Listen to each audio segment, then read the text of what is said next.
Once in a while I get people that really, or that claim they don't believe in evolution. And my response generally is, so why not? Really, why not? You guys believe 20 billion years ago there was a Big Bang where nothing exploded and produced everything. 4.6 billion years ago the Earth cooled down, made a hard rocky crust. It rained on the rocks for millions of years, turned them into soup, and the soup came alive 3 billion years ago. Found somebody to marry, and something to eat, of course, and slowly evolved into everything we see today. There are some lies in our science books. Taught it for 15 years. Even though I'm not teaching it anymore, I still like to study. It's so many neat things to learn. We're going to cover some of that tonight.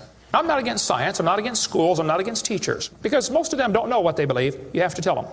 They teach the kids it all started with a Big Bang 20 billion years ago. What exploded?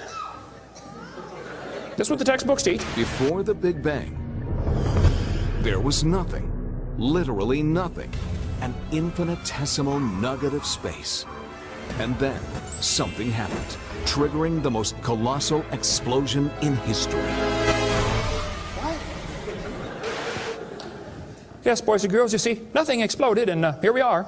So I asked this professor if I could ask him some questions about the Big Bang. I said, where did all this matter come from? He said, well, we don't know that for sure. I said, well, sir, would you please tell me where the laws came from? The universe is run by laws, gravity, centrifugal force, inertia. Who gave the laws? He said, we don't know that either. I said, sir, could you tell me where the energy came from? You know, it takes energy to make a Big Bang.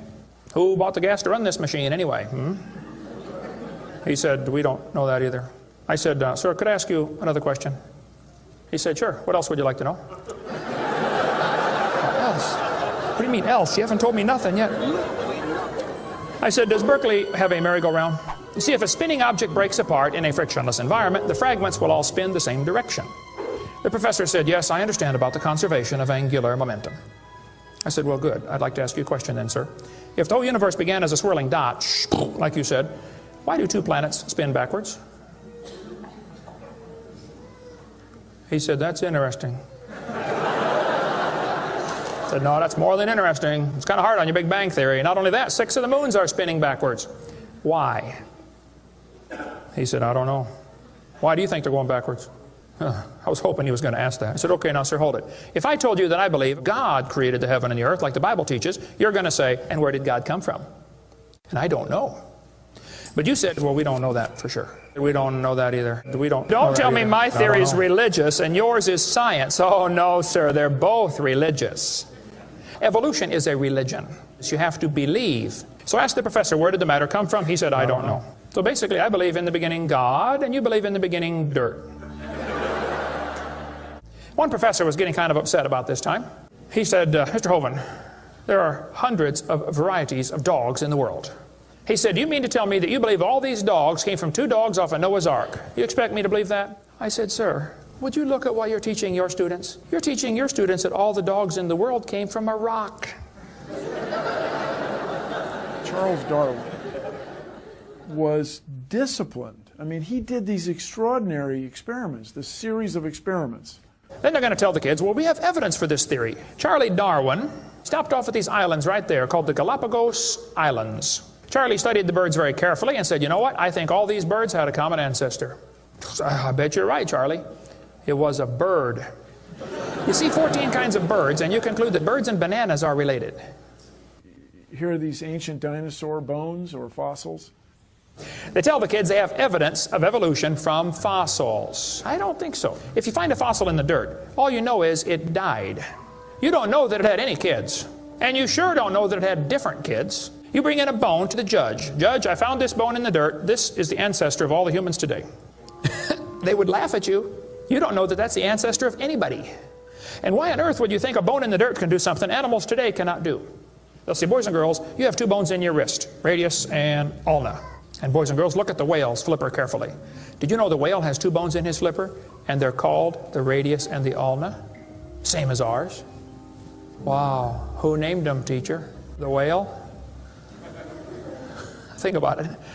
I'm here to tell my people it's time to stop believing bull just because of tell you bull with a straight look on their face. Evolution say people came from monkeys, and the question is, why is there still monkeys? Is these the retarded monkeys? They didn't turn into people just yet. Even Stephen Gould admitted the absence of fossil evidence for intermediary stages is a persistent and nagging problem for evolution. See, what's happened, these guys have looked for missing links in the fossil record. They can't find any, and so they say, well, maybe evolution happened so fast it wasn't preserved. Maybe a reptile laid an egg and a bird hatched out. Well, who did that bird marry? This process that brought us to be is billions of years old. It happens very fast, billions of years fast. Here is radioactivity. We're going to tell the kids in the late 1940s they invented carbon dating. We're going to explain a little bit about radiometric dating and how it's supposed to work, and then show you that it does not work, okay? It sounds good, but there are some assumptions that mess everything up. If we had walked into a room and found a candle burning on the table, and I asked you the question, when was it lit? You say, I don't know, Mr. Hovind, it's burning when I got here. Okay, well then let's do some empirical science. Let's measure the height of the candle. Suppose the candle is 7 inches tall. Who can tell me when it was lit?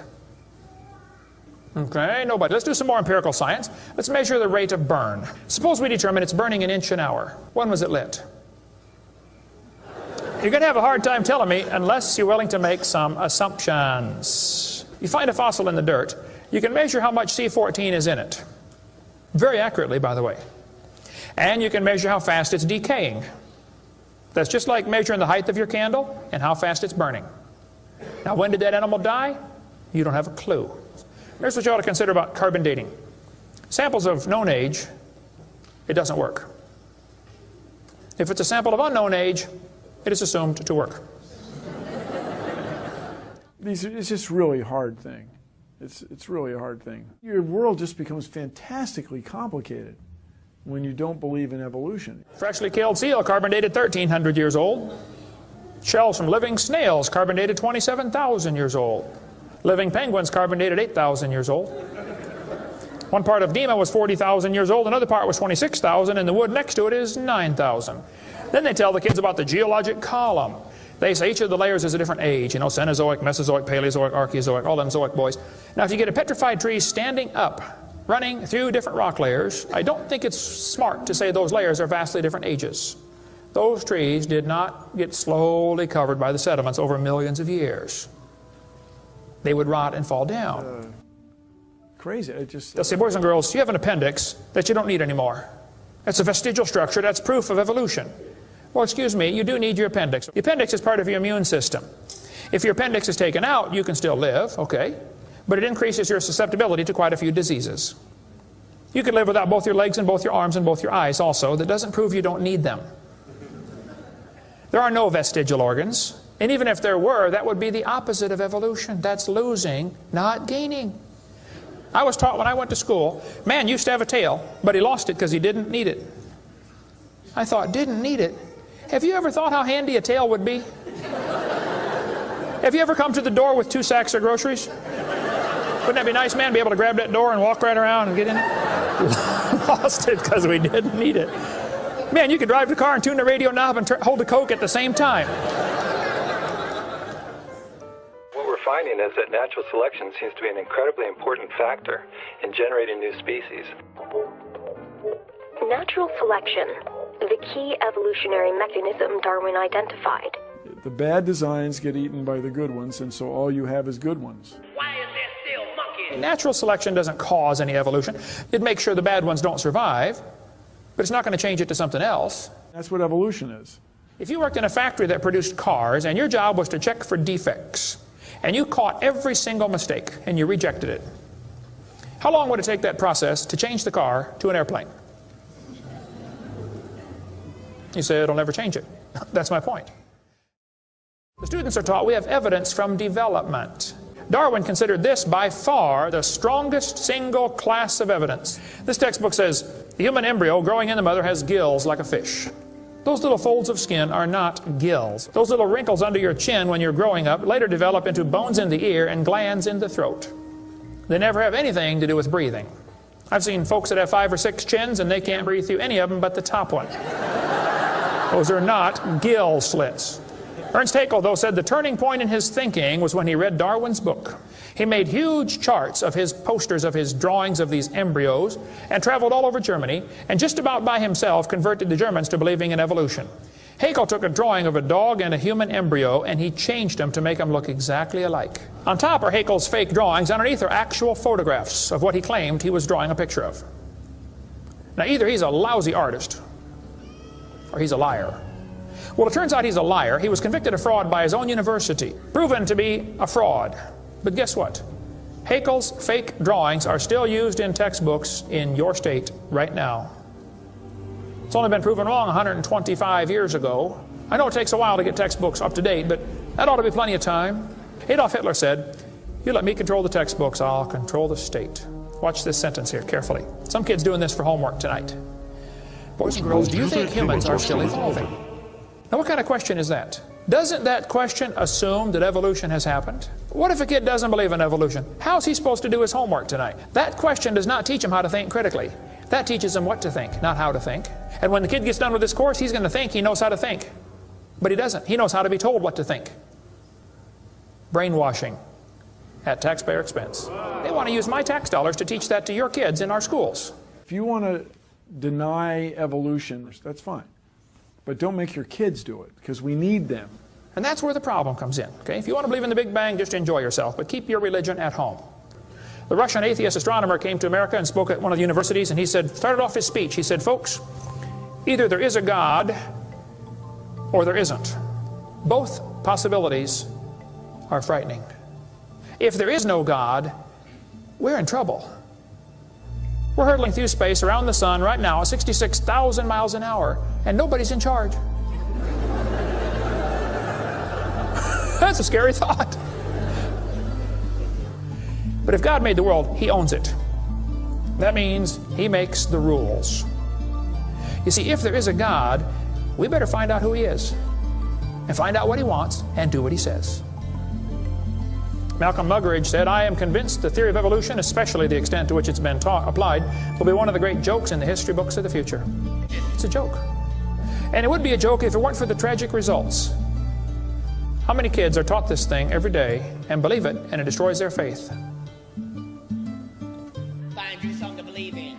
Whole thing, who do you even pray to? Nobody. Hey, if you died today, where would you go? You ought to think about it, because you will be dead for a long time. Doesn't matter how long you live, you're going to be dead longer than that. You know, George Washington died 200 years ago, and he's still dead. How much longer does he have to go? You're going to be dead for a long time. All you get in this life is a little bitty dash between two dates. Just a little, and it's gone. What are you going to do with your dash? Where would you go if you died? Now, if you're not sure you're going to heaven, you ought to give your heart to the Lord and get saved.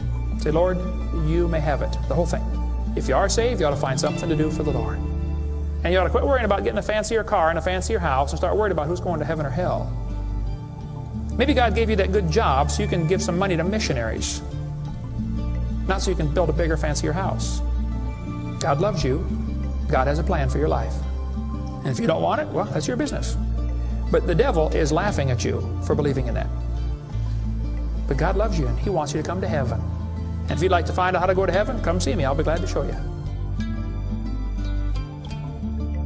The Big Bang. Before the Big Bang, there was nothing. Literally nothing. Nothing created everything. The Big Bang is an amazingly difficult thing to wrap your brain around, which isn't surprising. 13.7 billion years ago, we think it was tiny. Nothing.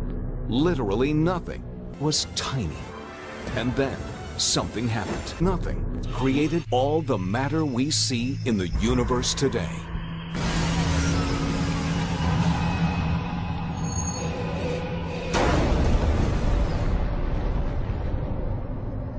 Nothing is more powerful than nothing. And that's what trips most of us up. It was the explosion of nothing. Find you something to believe in. World getting crazy. Hey, you better believe something.